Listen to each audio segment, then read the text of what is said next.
Buenos dias. Welcome to another daily devotion. I am your host. Once again, El Padre here to lead you through Acts chapter what? No, that's wrong. 24, sorry. Acts chapter what? Acts chapter 24, sorry. I had my page open to the wrong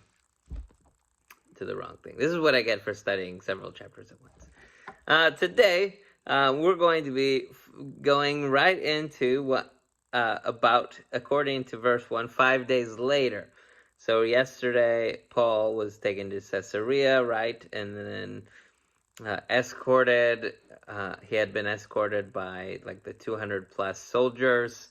And now he is in Caesarea. He had been there for about 5 days. So let's keep going. So then it says, 5 days later, Ananias the high priest came down with some elders and a lawyer named Tertullus. So Tertullus is a lawyer. Nobody knows very much about him. There's Wikipedia, which for the most part isn't like the greatest resource, but they're bringing in commentaries from John MacArthur, Paul Wlasaki, Ben Witherington, and some other people. So this is a very, very short article. Nobody really knows if he was a Hellenistic Jew or a Gentile. They don't know. All they know is that he officially represented the Sanhedrin representatives. So Ananias and the other elders, whether they hired him or he works with them, nobody knows. He's just a lawyer named Tertullus. When Paul was called in, Tertullus began to accuse him and said, "We enjoy great peace because of you, and reforms are taking place for the benefit of this nation because of your foresight. We acknowledge this in every way and in everywhere, most excellent Felix, with utmost gratitude. But, so that I will not burden you any further, I request that you would be kind enough to give us a brief hearing, for we have found this man to be a plague, an agitator among all the Jews throughout the Roman world." Well, he can say this because in several places that he had gone, right, riots take place, like in Ephesus, riots, he gets stoned several times, he gets attempted murdered like several different times. And so because of that, because these guys would be on the oppressor's side, they're not taking Paul's side, and so because of that, they're saying that this guy he's the problem. He creates agitation all over the Roman Empire, among all the Jews throughout the Roman world, and a ringleader of the sect of the Nazarenes. In other words, they're according to several scholars think that the reason why they refer to him the sect of the Nazarenes is because they can say Jesus of Nazareth, that he is following Jesus who was a Nazarene, versus saying the Christian term, which would mean Christ, is the Greek word for Messiah. And so you could say, like now we would say, if you're a Jew and you love Jesus, you believe he's the Messiah, you would say you're a Messianic Jew. And so they are trying to avoid giving Paul any room to believe that he's correct. And so he even tried to desecrate the temple. So I think in chapter 21, it talks about how they thought that Paul had brought in this Gentile, this Greek guy into the temple, but he didn't. Remember, he didn't actually do it. They just thought he did. He even tried to desecrate the temple, and so we apprehended him. By examining him yourself, you will be able to discern the truth about these charges we are bringing against him. The Jews also joined in the attack, alleging that these things were true. When the governor motioned for him to speak, Paul replied, "Because I know you have been a judge in this nation for many years, I am glad to offer my defense in what concerns me. You can verify yourself that it is no more than 12 days since I went up to worship in Jerusalem. They didn't find me arguing with anyone or causing a disturbance among the crowd, either in the temple or in the synagogues or anywhere in that city. In other words, I wasn't creating a problem. Neither can they prove the charges that they are now making against me. But I admit this to you.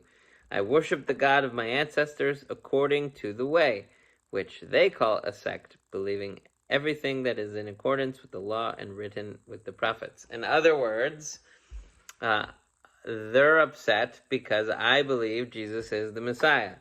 I have hope in God, which these men themselves also accept, that there will be a resurrection both of the righteous and the unrighteous.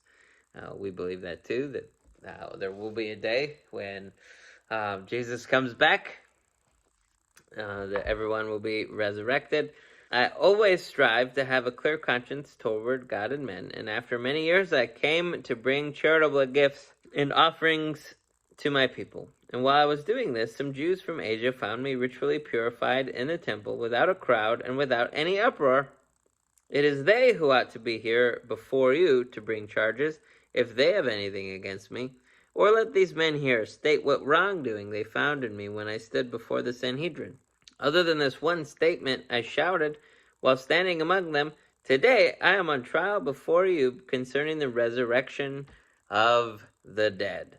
In other words, he's on trial because he believes Jesus rose again. We remember yesterday we talked about that exact quote.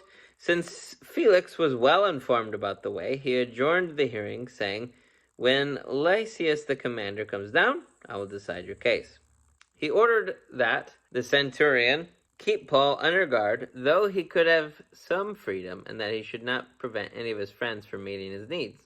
Several days later, when Felix came with his wife Drusilla, who was Jewish, he sent for Paul and listened to him on the subject of faith in Christ Jesus. We see here that Drusilla is introduced. Drusilla is a Jew, according to the Bible and other texts. Drusilla has kind of an interesting history. She was married 3 different times, and her marriage to Felix is, in theory, illegitimate. She was married to another guy who was a definitely prominent person. Would she have been justified in divorcing him to go marry Felix? That I'm not necessarily sure. But it says that she was a practicing Jew. Josephus talks about her. So then Paul, this Drusilla and Felix, they keep wanting to hang out with Paul. And he spoke about righteousness, self-control, and the judgment to come. And Felix became afraid and replied, "Leave for now, but when I have an opportunity, I'll call for you." So here's the thing. Paul speaks about righteousness, self-control, and the judgment to come. And that caused fear to take place in Felix. So I think that this is just so crazy to me, because if you're living a super wicked lifestyle, you should be afraid of the judgment to come. This isn't meant to be like we hate your guts kind of thing.